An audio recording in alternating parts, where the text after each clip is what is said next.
Some people know from a very early age what they want to be as grown-ups. Jodie Williams, the athlete who has long been feted as a glimmer of hope in terms of medals in the world of British women's sprinting, had made her mind up before she was even a teenager. I've wanted to be an athlete ever since I can remember, really, which is weird because a lot of athletes, kind of when they're younger, they have like no clue that they sort of want to get into sport, but I've always wanted to be an athlete, so.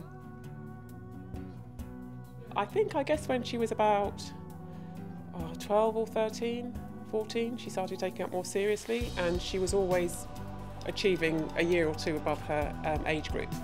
And that's when we realised that, you know, she's good. But she also loves doing what she loves doing. So, you know, then she started doing county, then, you know, regional, and then national, and then I think once she started doing that, we thought, wow, this is it all happened so quickly, and it all happened very naturally, and we didn't have anything really to compare it to. So it was, yeah. I look back now and think, you know, at 15, she was on a world stage. It was absolutely amazing. The girl nicknamed Money Legs displayed her immense potential as a sprinter in 2009, when at the age of 16 she competed at the IAAF World Youth Championships in Brixen, Italy. Williams won both the 100 and 200 meter races, becoming the first girl to clinch the sprint double at the event, setting 2 world-leading times for a youth athlete with 11:40 in the 100 meters and 23:08 in the 200 meters. This is still her best memory to date. World Youth was my first ever championships. I think that will always be special to me because I'd never experienced that before. That was my first time standing on a podium, hearing my national anthem, which is something you never forget. But I think the 200 was so close, and we had to wait, I think, 5 minutes for the results. She's one of the most exciting sprint talents, definitely. But I really just feel that she hasn't realised her potential yet. And I think now, hopefully, working with me, working with Asha Phillips, that will move her forwards into the next stage, into world class. That's what we're looking for, world class. Christine Baumaker is Jodie Williams' first female coach. At the Lea Valley Centre in North London, she's preparing Jodie for her first proper senior year as a sprinter. International success has already been achieved at the junior level by Williams. Jodie seemed invincible in the category, at least until 2010, when her incredible winning streak of 151 races came to an end at the World Junior Championships in Moncton, Canada, where she lost in the 200-meter final after conquering the 100 meters. Competing in the senior ranks, Williams wishes no more than to follow in the footsteps of her biggest idol. I've always looked up to Allyson Felix. So she's an American 200-meter runner. There's just always been something about her that I've always sort of seen myself in her. And she went to her first Olympics at 18 and got a silver medal, which was incredible.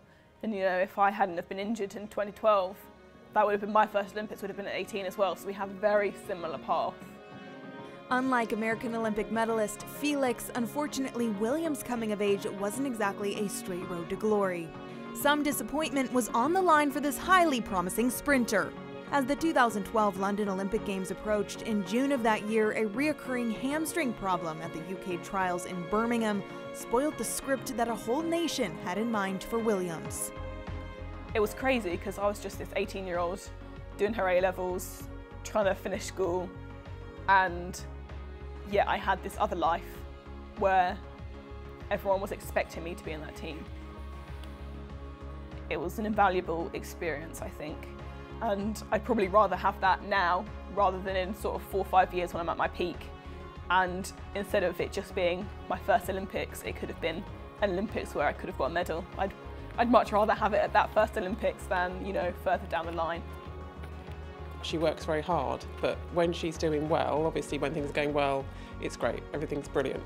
But to pick yourself up and carry on when things aren't going so well, and how she carries herself in those situations, that's what I'm really proud of.